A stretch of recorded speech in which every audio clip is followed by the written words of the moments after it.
너무 많이 걱정하지 마시고 몇 달 뒤에 여러분은 내가 처음 워홀 왔을 때 며칠 안 됐을 때 이런 고민을 했는지도 모를 정도로 너무 잘 살고 있을 거란 말이야. 제가 지난번에 영주권 타임라인에 대한 영상을 올리면서 혹시 궁금한 게 있으시면 인스타로 DM을 보내셔도 된다 이렇게 말씀드렸는데, 역시 우리 구독자님들은 막 축하한다부터 시작해서 자신의 상황과 어떤 고민이 있는지까지 되게 구체적으로 편지를 써가지고 많이 보내주셨더라고요. 그래서 제가 진짜 막 언니처럼 누나처럼 이렇게 대답해주고 싶어가지고 생각하느라 답장하는데 시간이 좀 막 많이 걸리기도 했어요. 모르는 사람한테 고민을 털어놓는 것도 쉽지 않은 일일 텐데 그래도 제대로 답장해줘야지 싶어가지고 오래 걸리는 거니까 혹시나 며칠 동안 제가 답장을 안 한다고 해서 막 너무 서운해 하지는 마시고요. 오늘은 약간 제가 그 비슷한 고민들을 가지고 계신 분들한테 해주고 싶은 말들이 있어가지고 카메라를 켰고, 그냥 생각나는 대로 이렇게 말을 할 것 같으니까 밥 먹으시면서 아니면 침대에 누워서 그냥 편하게 언니랑 수다 떤다 하고 생각하고 들어주시면 좋을 것 같아요. 이제 한국에서 워홀을 준비 중이신 분들한테 보통은 연락이 와요. 근데 이번에는 캐나다에 이미 오신 분들한테서 DM이 꽤 왔더라고요. 워홀 초반이신 분들이 연락을 많이 주셨었는데, 저는 이제 워홀러도 아닌데 저한테 이렇게 질문을 하시는 게 너무나 이해가 되는 게, 지금 코로나 이후로는 새로운 사람을 만나기가 쉽지가 않아가지고 초반에 정보 공유라던가 영어 공부를 같이 한다던가 뭐 이런 친구들이 필요할 수 있는데, 지금은 그런 친구들을 만날 수 있는 기회가 너무 적다 보니까 워홀러들이 진짜 외로울 것 같다는 생각이 들어요. 그래서 너무너무 이해가 되고, 이제 예전처럼 워홀러가 많지도 않을 뿐더러 예전에는 뭐 도서관 같은 데 가가지고 무료 영어 수업이라던가 레주메를 봐준다던가 하는 게 많아서 거기 가면 또 새로운 한국인들이 있고 하거든요. 꼭 한국인이 아니더라도 친구를 만나기가 그렇게 어렵지 않았는데 지금은 그런 게 다 온라인으로 바뀌었고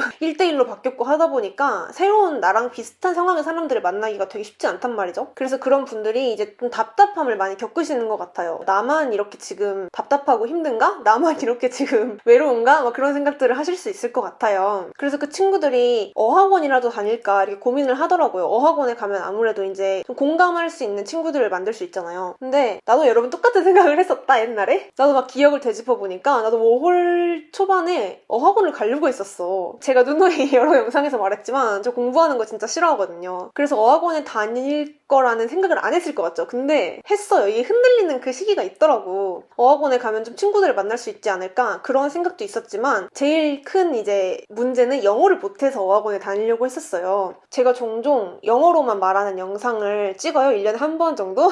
아마 저번 영어로 말하기 영상에서 말했던 것 같은 게, 커피를 살 때도 식은땀을 흘리면서 샀었어요. 여러분, 근데 요즘엔 다 앱으로 주문할 수 있으니까 영어 안 해도 되고 얼마나 편한 세상이야. 아무튼 그게 중요한 게 아니라 그때 그랬다고. 제가 처음 캐나다 비행기 타고 올 때 얼마나 바보 같은 짓을 했냐면, 여러분, 여기가 너무 춥다고 들어가지고 겨울 부츠를 신고 왔어요. 진짜 여기 거의 무릎까지 오는 겨울 부츠를 신고 왔는데 어차피 비행기 타면 슬리퍼 신고 있으면 되니까. 이제 그래서 캐나다에 딱 떨어져가지고 공항에서 이게 짐이랑 신체 스캔하고 그런 검색대가 있잖아요. 거기서 딱 하려고 하는데 그 이제 사람이 뭐라고 저한테 하는 거예요, 그 직원이. 근데 뭐라고 하는지 하나도 안 들리는 거야. 근데 되게 그 사람들이 화나 있는 거 같잖아요, 항상. 진짜 뭐라고 하는지 모르겠는 거야. 말도 되게 빨리 하고. 근데 저도 이제 못 들었어, 다시 말해줘, 이렇게 말을 해야 되는데, 순간 이게 내가 비행기에 내려서 처음으로 듣는 영어인데 하나도 안 들리니까 너무나 큰 정신적 쇼크를 받은 거예요. 그 사람이 이제 손가락으로 제 부츠를 막 가리키면서 이거를 여기다 올리라고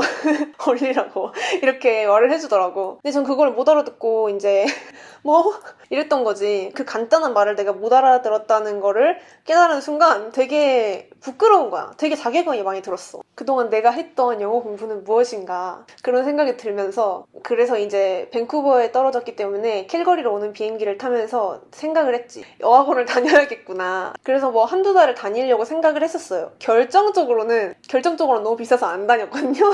그래서 이제 영어를 안 써도 되는 공사장 일을 하게 되었는데, 진짜 영어 한마디도 뭐 내가 하고 싶으면 사람들하고 막 말하면서 다닐 수도 있는데 굳이 그러지 않아도 일을 할 수 있는 그런 곳이었기 때문에, 제가 공사장에서 영어를 크게 안 써도 된다고 해가지고 가끔 그걸 물어보시는 분들이 있었는데, 공사장에서 일하는 거 말고도 영어 안 써도 되는 직업이 사실상 되게 많아요. 클리닝도 할 수 있고요, 뭐 제품 포장하는 일 할 수도 있고요, 마트에서 뭐 진열하고 카트 정리하는 일 그런 거 할 수도 있고요. 물론 사람들하고 부딪히면서 조금 말을 하긴 하겠지만 이게 어느 정도 이제 쉽고 눈치껏 알아들을 수 있는 영어들 분들만 하기 때문에 그런 직종에 일을 하신다면 굳이 영어를 잘하지 않아도 아무 상관이 없단 말이죠. 막 용감하게 처음부터 난 영어를 엄청 많이 쓰는 직업을 빨리 구해서 영어를 엄청 빨리 늘릴 거야, 이렇게 용감하고 당당하게 도전하시는 분들도 있겠지만, 당연히 있겠지만 우리 아이들은 또 그러기가 쉽지 않단 말이야, 사실. 그러니까 우리 아이들이 다 그렇지는 않을 거라고. 그래서 저는 영어를 안 해도 되는 일을 하면서 계속 틈나는 대로 공부를 했어요, 이제 혼자서. 이때 되게 발등에 불똥 떨어지니까 공부가 아주 잘 되더라고. 막 출퇴근하는 길에도 그 팟캐스트 영어 방송들을 들으면서 계속 다녔고, 사람들하고 대화할 필요가 없는 일을 하고 있을 때는 그냥 팟캐스트를 들으면서 일하고 막 그랬어요. 그냥 혼자 막 중얼중얼 거리면서 공부를 그렇게 몇 개월 했던 것 같아요. 그러면서 몇 달을 살아보니까 여러분, 아니 캐나다에 영어 못하는 사람이 진짜 엄청 많은 거야. 진짜 엄청 많은 거야. 장난 안 하고 엄청 많아요. 저한테 중국어로 말하는 중국인도 많고요. 백인이라고 다 캐네디언인 것도 당연히 아니고, 그 사람들이 영어를 조금 한다고 해서 다 잘하는 것도 아니고, 악센트가 굉장히 너무 강해서 영어를 말을 잘하는가 싶어도 현지인도 잘 못 알아듣는 그런 악센트를 쓰는 사람들도 많고, 막 문법을 완전 하나도 안 지키면서 그냥 말을 많이 하는 사람들도 많고, 영어가 서툴어가지고 예의 없는 말을 되게 예의 있는 표정으로 하는 사람도 많고 그래요. 뭐 예를 들면 내가 이제 버스를 타려고 하는데 옆에 있는 사람이 너 먼저 타, 이렇게 할 수 있잖아요. 먼저 타 하면은 뭐 go ahead 아니면 뭐 after you 이렇게 말하면 되는데, 이제 그 사람이 영어가 서툰데 나보고 먼저 타라고 배려를 해주고 싶은 거야. 그러니까 어떻게 하냐면 you go, 되게 좋은 표정으로 you go 이러는데, 사실 이게 되게 예의 없잖아요. 워낙 영어 못하는 사람이 많고 그러다 보니까 그렇게 이상하지 않아요. 그러니까 한 달만 여기 와가지고 돌아다녀 보잖아요? 그러면은 그거를 알게 돼. 영어를 별로 잘 못해도 뭐 먹고 사는구나 다들 이런 거를 좀 알게 돼요. 그때 처음에 왔을 때는, 공항에 떨어졌을 때는 당연히 몰랐지. 내가 처음 들은 영어를 하나도 못 알아먹었으니까. 근데 영어를 쉽고 짧게 해도 괜찮더라고. 캐나다가 그렇더라고. 물론 이제 영어의 레벨에 따른 직종의 한계는 있겠죠. 영어를 잘해야 되는 직종도 있으니까 당연히. 근데 우리가 지금 뭐 은행에서 일하고 막 오피스 꼭대기에서 일하고 막 그러려고 워홀 온 거는 아니잖아. 어차피 아니잖아. 그 사람들만큼 영어를 잘할 필요는 없는 거죠, 우리가. 그렇게 못한다고 주눅들 필요도 없는 거고. 그렇게 워홀 초반에 그렇게 가고 영어 못하는 사람이 천지 삐까리네 이 생각이 들면서 이제 그럼 나도 서비스직 할 수 있겠다. 그 사이에 공부도 좀 하긴 했으니까 그런 생각이 들어서 카페에서 일을 시작했는데, 그때도 영어가 잘 안 들렸어요. 힘들었어요. 일은 재밌는데 영어가 안 돼서 힘들었어요, 적응하는 게. 제가 혼자서 이제 영어 때문에 힘들어 했음에도 불구하고 제가 깨달은 거는, 나처럼 영어를 못하는데 나를 배려해주는 사람이 진짜 많더라고요. 영어 못해도 되게 이해해주는 손님들이 많았고, 코워커들도 제가 영어를 못하는 걸 알고 뭔가 내가 힘든 이렇게 시간을 보내고 있으면 와서 바로 도와준다던가, 이런 상황이 있으면 이렇게 말하면 된다던가 이런 걸 알려주기도 하고, 좀 캐네디언 사람들이 착한 것 같아. 영어 못하는 사람 배려를 굉장히 많이 해줘요. 심지어 이제 제가, 손님이 저한테 무슨 질문을 했는데 제가 이게 관용구라서 못 알아먹거나 하면은 심지어 뒤에 있던 손님이 이 사람이 말하는 건 이런 뜻이야 라고 알려주기도 하는 거예요. 제가 영어 못하는 걸 눈치채고 쉽게 풀어서 말해준다거나, 예를 들면 여기 손님들은 막 우유 같은 거에 되게 까다로우니까 우유 종류도 많고 우유 브랜드를 물어보는 손님들이 굉장히 많아요. 근데 처음에 제가 그 질문을 들었을 때는 못 알아들었어요. 왜냐면 그 손님이 뭐라고 물어봤냐면 Who made this? 라고 물어봤어요. 이 우유를 누가 만들었냐고. 그걸 내가 어떻게 알아? 우유를 누가 만들었냐고 하니까 순간 뭐라고 대답해야 되지? 이러고 있었는데 뒤에 손님이 이 사람은 그 우유의 브랜드를 물어보는 거야 라고 알려주더라고요. 그게 Who made this? 하면 그 제품의 브랜드를 물어보는 거래요. 이제 그런 것들을 제가 잘 모르니까 뒤에 사람들이 막 알려주고 직원들이 같이 알려주고 그런 일들이 되게 많았어요. 그러면서 영어를 빨리 배웠죠. 그래서 이제 제가 여러분한테, 여러분이 어학원 갈까요? 아니면 그냥 바로 일을 구하는 게 나을까요? 라고 물어보면 제가 무조건 일 먼저 구하라고 해요. 뭐 인터뷰는 어떻게든 예상 질문 같은 거 많이 돌아다니니까 달달달 외워서라도 인터뷰만 어떻게 해가지고 구직만 하잖아요? 그러면 나의 생각에는 그래. 내가 어학원 안 다녀봐가지고 모르지만 어학원 다니는 것보다 일하면서 느는 영어가 진짜 빠른 것 같아요. 자괴감이 조금 들긴 하지만 조금씩은, 가끔씩 진짜 못 알아들을 때는. 그냥 제 생각은 그렇다는 거죠. 돈 쓰면서 다 이제 비슷한 레벨의 영어를 하는 사람들끼리 모여가지고 그 짧은 영어로 서로 막 답답하게 얘기를 하느니 차라리 돈을 벌면서 말 많은 캐네디언들이랑 일을 하는 게 저는 좋은 것 같아요. 여러분이 진짜 유학을 와가지고 뭐 학문적으로 영어를 대하고 대학을 가기 위해 영어를 공부하고 지금 이런 게 아니기 때문에, 우리처럼 이 영어를 이제 삶으로 대해야 되는 그런 상황인 거면은 저는 구직에 뛰어드는 게 시간이 조금 걸리더라도 훨씬 영어를 배우는 데 있어서도 그렇고 돈을 버는 데 있어서도 그렇고 훨씬 효율적이다 이렇게 생각을 합니다. 지금도 저는 이제 몇 년 살았음에도 불구하고 캐나다 첫날 그 공항 검색대에서와의 같은 일들이 종종 생겨요. 영어가 많이 늘었다고는 하지만 이제 어려운 토픽에 대해서 얘기를 한다거나 그 사람이 말을 너무 빨리 한다거나 악센트가 너무 강하면 또 잘 못 알아들어요. 그 첫날과 제 지금의 태도가 조금 달라진 게 있다면 그때 첫날에는 내가 영어를 못해서 지금 이런 자괴감을 겪고 이런 당황스러운 일이 생기는구나 하고 되게 슬프고 막 이랬는데 지금은 약간 어떤 생각이 드냐면 아니 내가 지금 딱 봐도 내 악센트만 들어도 내가 이민자인데 지금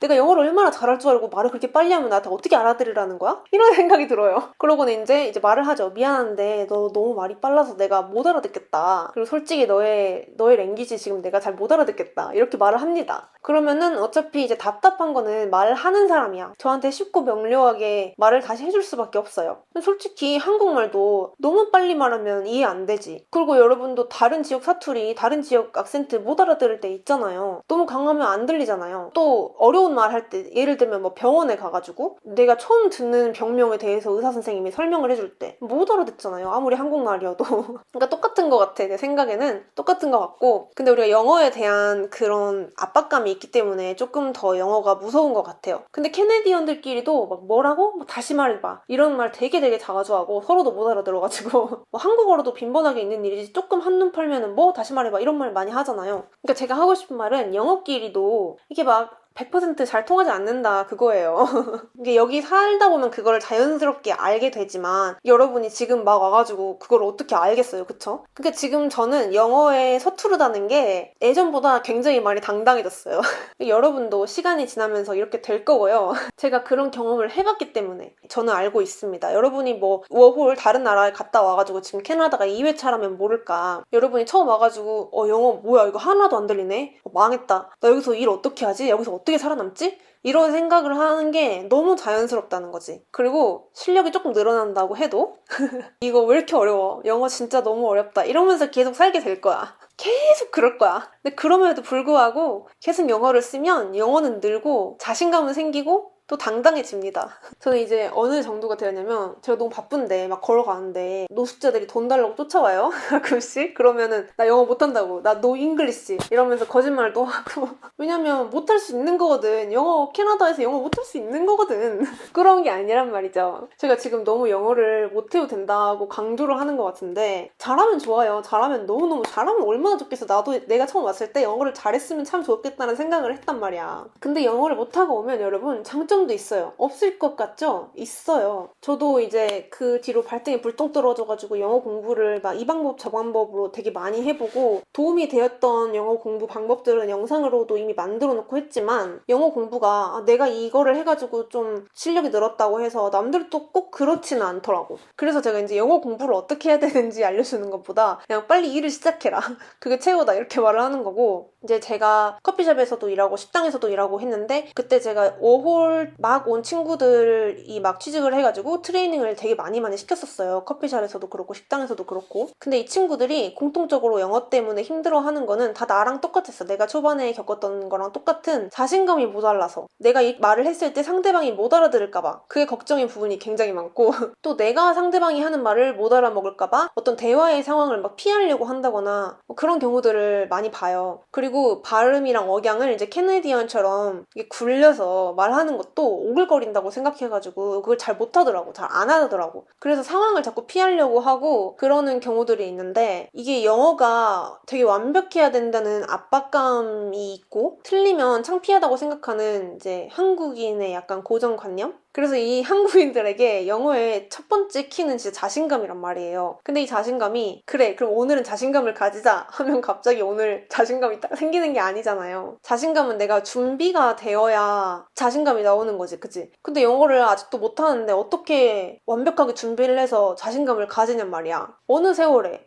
그래서 우리는 준비를 아주 조금만 완벽하게 할 거야. 약간의 자신감을 좀 꺼내보기 위해서. 여러분 영어를 못하고 왔어요. 여러분이 영어를 못해. 장점이 뭘까요? 여러분이 그만큼 한국식으로 영어 발음을 해보지 않았기 때문에 캐네디언의 영어 발음을 그대로 흡수할 수 있단 말이에요. 한국식 억양으로는 어떻게 말하는지도 모르는 그냥 그 상태에서 캐네디언들이 말하는 거를 그대로 흡수할 수 있어. 따라 듣고 따라 발음하면서. 그러니까 절대 오글거린다, 이 발음이 오글거린다 이렇게 생각하지 말고 진짜 남들이 하는 말 그대로 따라하고, 만약에 내가 카페에 취직이 되었어, 아니면 내가 카페에 취직을 하고 싶다 하면요, 다른 커피숍에 가면 직원이 뭐라고 하는지 녹음이라도 해가지고 발음, 억양, 뭐 말하는 속도, 심지어 목소리 톤까지 똑같이 따라해. 그대로 될 때까지. 물론 막 처음부터 발음이 막 굴려지진 않지만 될 때까지 그냥 똑같이 하는 거야. 커피 마시러 갈 때 긴장해가지고 막 내 할 말만 하고 커피만 받으면 끝이다 이렇게 생각하지 말고 항상 주의를 기울이면서, 아, 이 직종의 사람들이 이런 문장을 자주 쓰는구나, 인사는 이런 식으로 하는구나, 이런 거를 익히세요.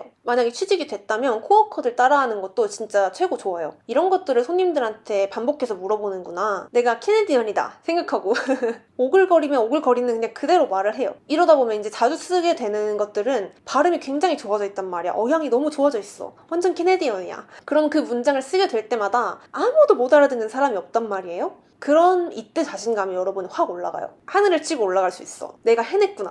그러면 어떤 상황이 벌어지냐면 여러분, 캐네디언들이 되게 수다쟁이에요. 되게 수다쟁이라서 내가 조금 영어를 잘하는 것 같고 그렇잖아? 그럼 나한테 말을 더 많이 걸어. 질문도 괜히 더 많이 하고 막 쓸데없는 이야기도 많이 하고 나한테 나는 사실 몇 문장만 되게 퍼펙트하게 하는 건데, 일하는 문장만 되게 잘하는 건데 계속 저한테 말을 시켜요. 그 말은 영어로 대화할 기회가 더 많이 온다는 거예요, 여러분한테. 근데 이때 이 자신감을 놔버리지 마. 안 들린다고 놔버리지 말고 너무 말이 빨라서 안 들린다, 잘 모르겠다 싶으면 이제 맞장구만 조금 쳐주고, 그리고 이제 어느 정도 이 사람 말을 알았겠다 싶으면 이제 그때는 우리가 그 조금 올려준 자신감으로 대화를 한번 시도를 해보는 거예요. 그럴 때 놓치지 말고 그 사람이 뭔가 또 모르는 단어라든지 내가 모르는 관용구라던가 갑자기 모르는 얘기를 딱 하면은 나 그거 못 알아들었어, 무슨 뜻이야? 이렇게 물어보는 거지. 그걸 또 그대로 흡수하는 거예요. 그리고 여러분 이제 영어 못 알아들어도 맞장구는 쳐줘야 될 거 아니야. 그 사람은 여러분이 영어를 잘하는 줄 알고 있어. 그러니까 맞장구를 쳐줘야 되는데 맞장구 치는 말들도 진짜 다양하고 많아요. 이거를 어떻게 배우냐면, 맞장구를 다른 코워커들이나 다른 사람들이 손님들이 맞장구 쳐줄 때 잘 들어보고 그대로 따라하세요. 이런 단어로 맞장구를 쳐주는구나.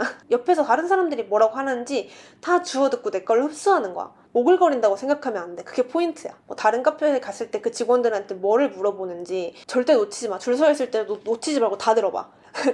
저 직원이 손님들한테 오케이라는 대답을 할 때 꼭 yes나 오케이가 아니라 뭐라고 대답하는지 그것도 다 들어보고 캐치를 하세요. 그걸 계속 써먹어. 사실 이게 내가 여러분한테 이렇게 알려주지 않아도 있잖아, 여러분이 워홀 와서 되게 자연스럽게 겪을 일련의 과정이에요. 여러분이 내가 이렇게 알려주지 않아도 사실 이렇게 할 거란 말이야. 그런 과정을 제가 그냥 이렇게 미리 말해주는 이유는 여러분이 지금 너무 답답하다고 생각하고 있기 때문이에요. 내가 영어가 안 돼서 너무 큰일 났다 이렇게 생각하고 있기 때문이야. 그리고 제가 이렇게 말한 영어를 흡수하는 과정들이 이게 이제 외국에 살아야 영어가 빨리 는다고 말하는 그런 이유이기도 한 것 같아요. 근데 지금 여러분은 미래의 여러분이, 몇 달 뒤에 여러분이, 1년 뒤에 여러분이 이 상황을 얼마나 잘 헤쳐나가고 있을지 그걸 모르기 때문에 막 답답하고 막 어두워 보이고 하는 거지만, 정작 미래의 여러분은 더 많이 배웠고 더 성장했고 더 자신감이 넘치고 더 당당할 거란 말이에요. 제가 그랬으니까 제가 보증할게요. 그러니까 부정적인 생각은 이제 조금 접어두시고, 여러분이 이런 과정을 겪으면서 너무나 잘 헤쳐나갈 것이기 때문에 너무 많이 걱정하지 마시고, 몇 달 뒤에 여러분은 내가 처음 워홀 왔을 때 며칠 안 됐을 때 이런 고민을 했는지도 모를 정도로 너무 잘 살고 있을 거란 말이야. 저도 여러분이 언젠가는 웬디 언니 저 그때 이런 고민을 했던 사람인데요, 생각해보니까 정말 아무것도 아니었던 것 같아요. 그때 그냥 막 와가지고 낯설고 그래서 잠깐 그랬던 것 같아요. 생각해보니까 정말 아무것도 아니었어요. 이런 좋은 소식을 기다리고 있을게요, 여러분. 그럼 다음 영상에서 만나요. 안녕. 내가 마지막으로 되게 흥미로운 질문을 하나 받았기 때문에 영상이 끝났음에도 불구하고 다시 켰습니다. 내가 이런 질문을 최근에 받았거든요. 한국인들하고 어울리다 보면 워홀이 망한다고 하던데 어떻게 생각하시냐고. 지금 이걸 물어본 이유는 한국인 친구를 만나고 싶은데 한국인 친구를 만나서 한국인들끼리만 어울리다 보면은 거기에 안주하게 될까봐 그게 고민인 거지. 저의 경험을, 저의 의견을 조금 말씀드리자면, 워홀 와가지고 뭐 외국인 친구 친구를 사귀고 영어를 배우고 돈을 벌고 여행을 가고 이런 거에 우선순위가 개인마다 다 다르겠지만 어쩔 수 없이 워홀러들은 워홀러들끼리만 공감하는 부분들이 있거든요. 그리고 그 공감이 되는 사람들끼리 어울리는 재미가 또 있어요. 새로운 것들을 같이 알아가면서 여기저기 같이 다녀보면서 뭐 이런 재미들이 있단 말이죠. 저는 한국인들을 만나는 거에 대해 반감을 가질 필요가 전혀 없다고 생각해요. 어차피 한국인이고 뭐 한국어로 말이 통한다고 해서 다 이렇게 친구가 되는 것도 아니야. 어차피 한국인이면서 나랑 잘 맞는 친구 만나기도 굉장히 어렵단 말이야. 당연한 얘기지만. 그래서 저는 해외에서 이 낯선 곳에서 나랑 마음이 잘 맞는 한국인 친구를 만나는 것도 정말 행운이라고 생각해요. 너무 좋은 일이라고 생각해. 여기서 좋은 한국 친구를 만나가지고 서로 의지도 하고 그 친구랑 영어도 같이 이제 으쌰으쌰 해가면서 공부하면은 서로 좋지 않을까요? 저도 뭐 캐네디언한테 배운 영어가 많다고 해도 또 한국인 친구들끼리도 막 서로 다 다른 일을 하기 때문에 막 만났을 때 친구들이랑 이런 대화를 하거든요. 나 오늘 직장에서 이런 새로운 영어 표현을 배웠다? 이런 얘기를 하는 사람이 있더라고. 뭐 그런 얘기들을 해요. 그러면서 서로 정보도 공유하고 아 이런 영어 표현들이 있구나 이런 것도 공유하고 그랬단 말이에요. 그리고 이제 워홀러들은 보통 여행도 다니려고 하기 때문에 여행도 같이 갈 수 있었고 그래서 저는 한국인 친구들이랑도 좋은 추억이 너무 많아가지고 한국인 친구들을 많이 만났음에도 불구하고 하나도 워홀이 망했다고 생각하지 않습니다. 막 굳이 여기서 한국인 친구만 사귀려고 막 외국인 막 배척하고 막 한국인 친구만 나는 만날 거야 막 이렇게 혈안이 되어 있는 게 아니라 그냥 자연스럽게 주변에 좋은 한국 사람이 있고 내가 친구가 되고 싶고 그 사람과 잘 맞는다고 생각하면 굳이 이렇게 배척할 필요는 없는 것 같아요. 뭔가 영어라는 이유로 좋은 친구가 있다는 거는 인종, 국적 이런 거에 상관없이 너무나 럭키한 일이기 때문에 저는 그렇게 생각합니다. 뭐 이런 목표가 있는 사람들도 있겠지. 나는 절대 한국인이랑 만나서 한국말 절대 안 쓰고 무조건 영어만 엄청나게 늘려갈 거야. 근데 그런 게 아닌 이상 그런 목표가 있으시면 그 목표를 따라가셔야 되지만 그런 게 아니면 한국인 친구가 있는 것도 저는 굉장히 추천하는 편이에요. 혹시나 비슷한 고민을 하시는 분들이 있을까봐 조금 추가해봤어요, 여러분. 진짜 안녕.